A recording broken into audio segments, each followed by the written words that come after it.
اس عشق رسول نے ان کو زمین سے آسمان پر پہنچا دیا. لیکن آج کوئی چند کتابیں پڑھ لے کہتا میں عالم ہوں, میں ہوں, جس کے اندر میں سمجھ آئے اور وہ کہے میں ہوں, سمجھ لو کچھ نہیں. غوث اعظم نے کہا میں کچھ نہیں, غریب نواز نے کہا میں کچھ نہیں, داتا گنج بخش علی ہجویری نے کہا میں کچھ نہیں, مجدد الفسانی نے کہا میں کچھ نہیں. جنہوں نے کہا کچھ نہیں, خدا نے انہیں سب کچھ بنا دی. کوئی محبوب ربانی تو کوئی مجدد الفسانی, کوئی غوث جیلانی تو کوئی محبوب سبحانی. یہ تمام درجات و مراتب پاتے رہے, اس لیے عاجزی ان کے ساری اختیار کرتے رہے. یہ جھکتے رہے, خدا انہیں بلند کرتا رہا, اور ایسا بلند کیا کہ آج بھی ان کا نام زندہ ہے, قیامت تک زندہ رہے. ہم سمجھتے ہم عالم ہیں, اور یاد رکھو جو کہے کہ میں ہوں, سمجھ لو کچھ نہیں. مولانا روم رحمت اللہ علیہ ایک بڑی پیاری حکایت بیان کرتے ہیں. فرماتے ہیں کہ نحوی صاحب کشتی میں سفر کر رہے تھے. علم نحو جاننے والا, صرف اور نحو ہوتی نا عربی گرامر, کہنے کا مطلب یہ ہم چند کتابیں پڑھ لیں, ہم کہتے ہیں ہم عالم ہیں, اپنے آگے کسی کو سمجھتے نہیں. تو وہ نحوی صاحب علم نحو جاننے والے کشتی میں سفر کر رہے. تو جو کشتی چلانے والا تھا ملاح, اس سے پوچھا میاں ملاح تمہیں نحو آتی ہے؟ اب اس بیچارے کو نحو سے کیا کام؟ اس نے کہا نہیں مولانا صاحب مجھے تو نحو نہیں آتی. اچھا تم نے اپنی آدھی زندگی برباد کر دی, تمہیں نحو نہیں آتی, آدھی زندگی برباد کر دی. کیوں؟ ایک علم کا غرور تھا, مجھے نحو آتی. ارے اس سے بیچارے سے کیوں پوچھ رہے ہو, اس کا کام ہی نہیں نحو. جس کا کوئی کام ہی نہیں, اس کے باپ دادا نے کبھی نہیں پڑھی, وہ کیوں پڑھے گا؟ اب کیا ہوا, اللہ تبارک و تعالیٰ تو دکھا دیتا. کشتی آگے چلی, سمندر میں طوفان آ گیا, اور جب طوفان آیا کشتی ڈولنے لگی, دریا موجیں مارنے لگا, طوفان. اب مولانا صاحب گھبرائے. ملاح نے پوچھا مولانا صاحب تیرنا آتا ہے؟ کہا نہیں. کہا میری تو آدھی برباد ہوئی تھی, آپ کی تو پوری برباد. میری تو آدھی زندگی برباد ہوئی تھی, آپ کی تو پوری برباد ہو گئی. کہنے کا مطلب یہ ہے کسی کو کمتر مت سمجھو, اپنے علم کے ذوق میں کسی کو کمتر نہ سمجھو. ہر آدمی کچھ نہ کچھ جانتا ہے, ہر آدمی سے کچھ نہ کچھ سیکھا جا سکتا ہے. کتابیں پڑھتے ہو, لوگوں کو بھی پڑھو, لوگوں کو بھی پڑھو, ان کے حالات کو پڑھو, ان کے چہروں کو پڑھو. اور بعض بزرگوں نے تو یہاں تک کہا, یہ ہم کہتے ہیں نا میں, ایگو, اس ایگو کو فنا کر دو. میں ہوں, میں کیا ہوں, میں کچھ نہیں, کچھ نہیں. ایک بزرگ تھے, انہوں نے یہ لفظ ہی استعمال کرنا چھوڑ دیا. لفظ میں کا مطلب ہے نا میں ہوں, یہ لفظ استعمال کرنا چھوڑ دیا. لوگوں نے کہا دیکھو کتنے بڑے بزرگ ہیں, کتنی عاجزی ان کے ساری, لفظ میں بھی استعمال نہیں کرتے. ایک آدمی نے کہا رے چھوڑو یار, تم خامخواہ بزرگوں کو بڑھاتے ہو. میں جاتا ہوں اور ان کے منہ سے لفظ میں نکلواؤں گا. انہوں نے کہا اچھا. گیا حضرت کے پاس اور جا کر کہتے ہیں حضرت ایک مسئلہ بتائیے, ایک سوال ہے بتائیے. کہا کیا سوال ہے؟ کہا سوال یہ ہے, وہ کیا بات تھی, کون سی بات تھی جس کی وجہ سے شیطان راندہ درگاہ ہوا؟ اب وہ بات تو یہی تھی, میں تھی نا, شیطان کی میں تھی. انا خیر منہ, میں اس سے بہتر ہوں. اللہ نے فرمایا اچھا تو بہتر ہے, فخرج منہا فانک رجیم وان علیک اللعنۃ الی یوم الدین. نکل جا تو مردود ہے, قیامت تک تجھ پر لعنت. اب لفظ تو یہی تھا اور جواب یہی ہوتا کہ میں, اور اس نے کہا تھا میں ان کے منہ سے لفظ میں نکلواؤں گا. کہا دیکھو اب کیا جواب دیتے ہیں. بزرگوں کو اپنی طرح سمجھتے ہیں, وہ اللہ والے تھے, سمجھ گئے کہ کیا کہلوانا چاہتا. انہوں نے کہا دیکھو نماز کا وقت ہے, ابھی بیٹھ جاؤ, نماز پڑھ لیتے, نماز کے بعد جواب دیں. انہوں نے کہا ٹھیک ہے، بیٹھ گئے، نماز پڑھ لی۔ نماز پڑھ کے حضرت نے فرمایا وہ سوال کرنے والا کون تھا؟ اسی نے کہا میں، کہا یہی لفظ تھا، یہی لفظ تھا، یہ حضرت کے منہ سے کہلوانے والا تھا، حضرت نے اس کے منہ سے کہلوا دیا۔ کبھی بزرگوں کو اپنی طرح مت سمجھو، کبھی بزرگوں کا امتحان مت لو، جب ان کی بارگاہ میں جاؤ آج ان کے ساری کا پیکر بن کر جاؤ، فیوز و برکات لے کر آؤ گے، درجات و مراتب لے کر آؤ گے، اور اگر امتحان کے غرض سے گئے کچھ لے کر نہیں آؤ گے، جو ہے وہ بھی گوا دو۔ کہنے کا مقصد یہ تھا کہ خطیب پاکستان کو جو یہ عروج ملا عاجزی اور انکساری کی وجہ سے ملا۔ ایک مرتبہ ہم اشتہار لے کر گئے، میرے والد گرامی بھی ساتھ تھے، حضرت کو اشتہار کھول کر دکھایا، آپ نے نام دیکھے تو اوپر سب سے اوپر مولانا سید خلیل احمد قادری رحمت اللہ علیہ، خطیب جامع مسجد وزیر خان، ان کا نام، اور اس کے نیچے حضرت کا نام، بلکہ سب سے اوپر حضرت کا نام اور اس کے نیچے مولانا خلیل احمد قادری کا نام۔ خطیب پاکستان نے کہا حضرت میرا نام اوپر نہ لکھیں، یہ آل رسول ہیں، میرا نام نیچے لکھیں، ان کا نام آپ اوپر کر دیں۔ یہ تھی ان کی عاجزی اور ان کی ساری۔ انہوں نے کبھی نہیں کہا میرے نام کے ساتھ خطیب پاکستان لکھو۔ آج ہم کسی کو بلاتے ہیں درگاہ عالیہ اشرفیہ میں، عرس میں بھی بلاتے ہیں، علماء کرام آتے ہیں، کوکب نورانی صاحب بھی تشریف لائے کئی مرتبہ، تو اکثر لوگ کہتے ہیں جی خطیب پاکستان لکھ دیں، نام کے ساتھ خطیب پاکستان لکھ دیں۔ خود یہ کیا بات ہوئی؟ آپ کہیں کہ میرے نام کے ساتھ لکھ دو اور پبلک خود لکھے تب کمال ہے۔ وہ مرد قلندر کہ جس نے کسی سے نہیں کہا کہ میرے نام کے ساتھ خطیب پاکستان لکھا جائے، مگر اللہ نے اس کو وہ عروج عطا فرمایا، وہ درجہ عطا فرمایا، وہ مرتبہ عطا فرمایا کہ آج بھی ان کے ساری کی وجہ سے خطیب پاکستان بھی وہی تھے، خطیب اعظم اہل سنت بھی وہی تھے۔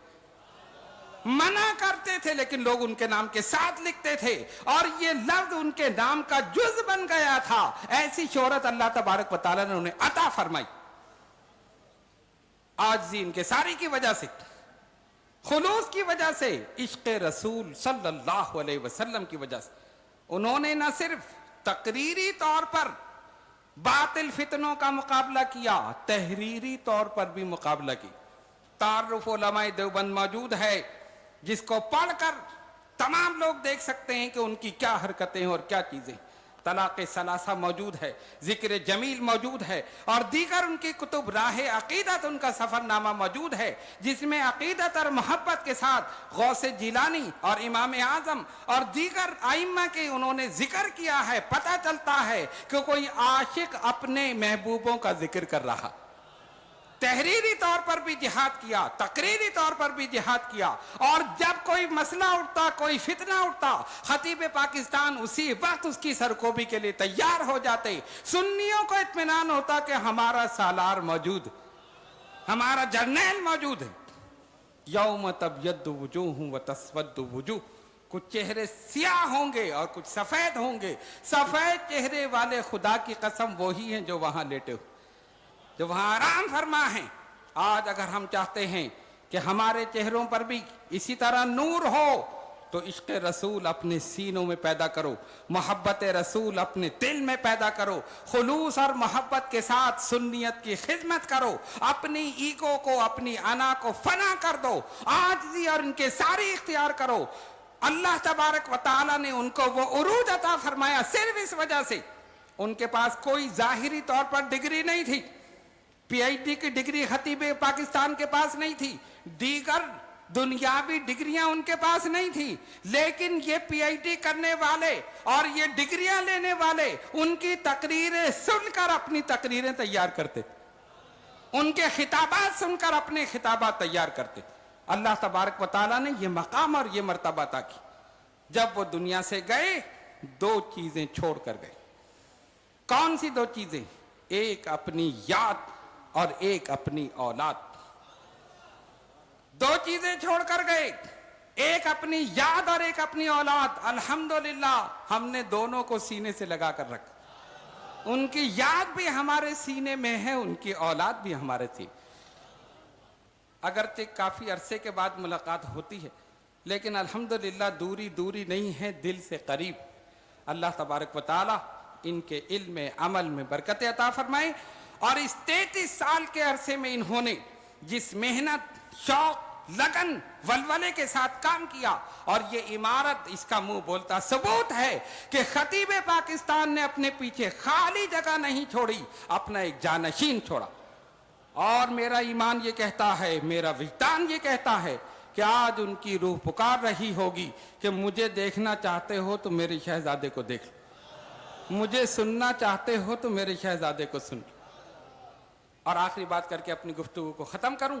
اکثر یہ ہوتا ہے کہ ہم کسی کی تقریر سنتے ہیں تو ہمیں بڑی اچھی معلوم ہوتی ہے، لیکن جب بعد میں سنتے ہیں تو پھر سن کے رکھ دیتے کہ یہ تو سنی بھی ہے پہلے سے، کیسٹ میں سنا پھر رکھ دیا، ایک مرتبہ سن لیا، یار یہ تو سن لی، یہ تو سنی ہوئی۔ لیکن خطیب پاکستان کی تقریر کا یہ عالم ہے، خطابات کا یہ عالم ہے، 33 سال پہلے کی تقریر آج بھی آپ سنیں تو آپ کو وہی مزہ آ رہا، وہی کیفیت طاری ہو رہی ہے، اور ایسا محسوس ہوتا ہے کہ ابھی وہ خطاب کرنے والے اور خطاب کر رہے۔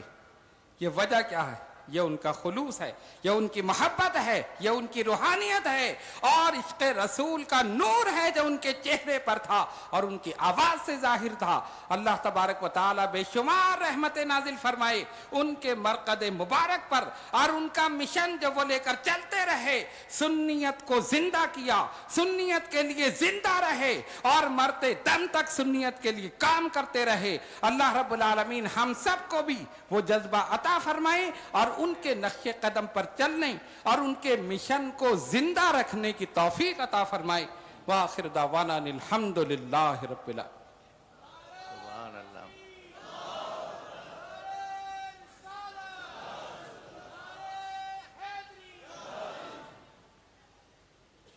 شہزادہ محترم، ان کا تعلق سلسلہ عالیہ اشرفیہ کے چھوچا شریف جو انڈیا میں، یو پی میں مشہور بارگاہ ہے، اس سے تعلق رکھتے ہیں۔ سید ہیں، پیر ہیں، عالم ہیں، اتنی خوبیاں جمع کی ہیں، اور پی ایچ ڈی بھی کر لیا ہے ماشاءاللہ۔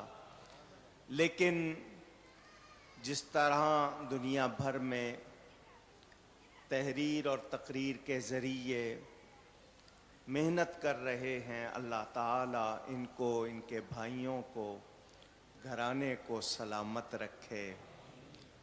بڑی خوشی ہوتی ہے، اور جب بھی دیکھتے ہیں اچھا لگتا ہے۔ ان کی محبتیں ہیں، شفقتیں ہیں، تشریف لاتے ہیں۔ میں پھر شکریہ ادا کرتا ہوں۔ اللہ تعالیٰ ان کو بہت زیادہ رحمتیں عطا فرمائے۔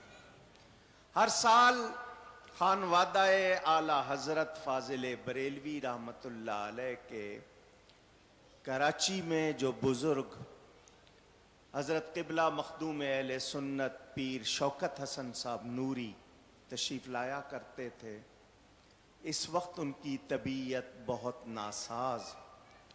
انہوں نے اپنے فرزند و جانشین فرزند اکبر حضرت صاحبزادہ الحاج فرحت حسن صاحب کو بھیجا اور کہا کہ میرے لیے دعا کریں۔ یہ صاحبزادہ صاحب ان کی نمائندگی میں تشریف لائے، میں خیر مقدم کرتا ہوں، اور آپ کے والد ماجد کے لیے ہم سب دعا کرتے ہیں اللہ ان کو صحت و توانائی عطا فرمائے۔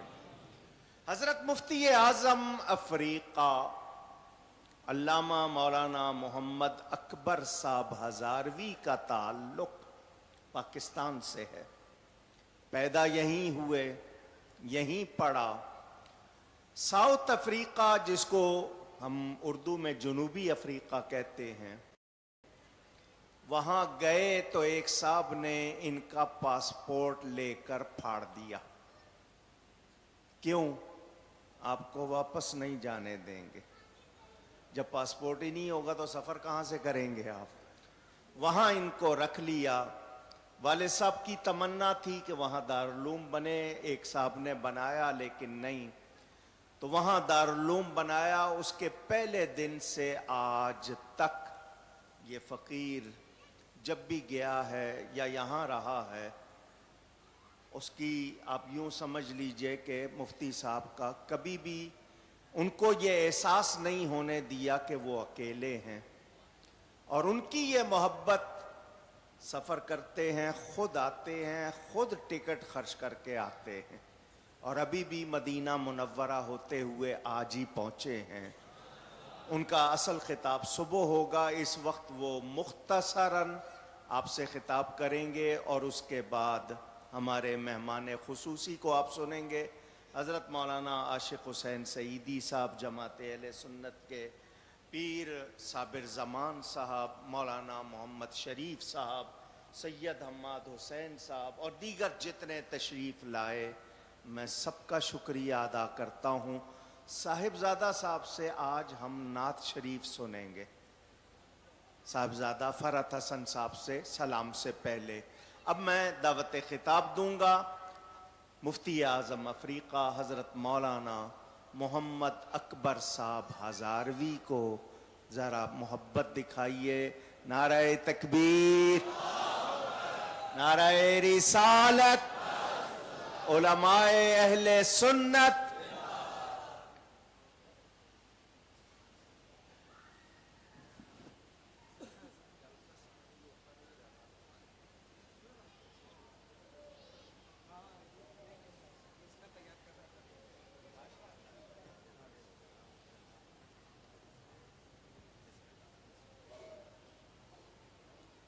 نیچے کیجیے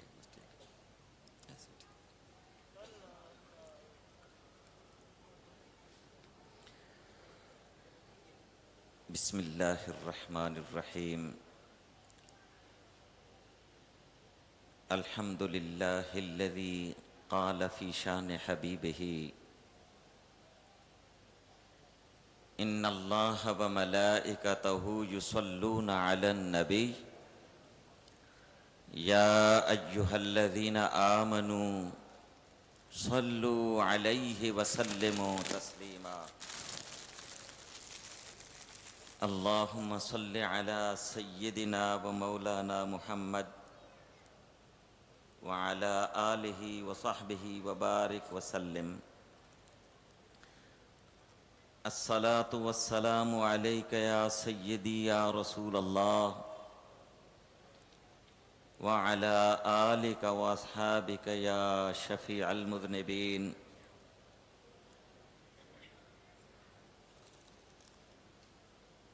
وائے ناکامی کہ متاع کارواں جاتا رہا،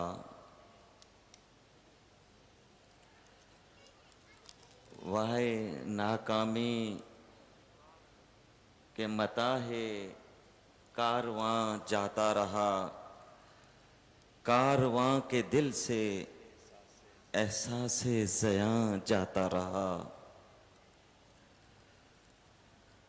اے خاصائے خاصان رسل وقت دعا ہے، اے خاصائے خاصان رسل وقت دعا ہے.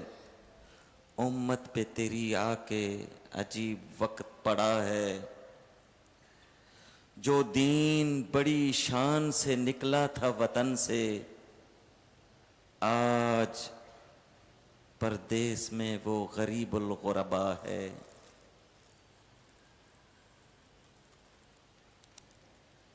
نا امیدی اور مایوسی دلانی مقصود نہیں. تلک الایام نداولها بین الناس،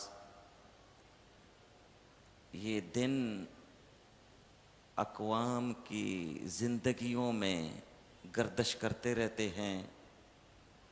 تندیے باد مخالف سے نہ گھبرا اے عقاب، یہ تو چلتی ہے تجھے اونچا اڑانے کے لیے.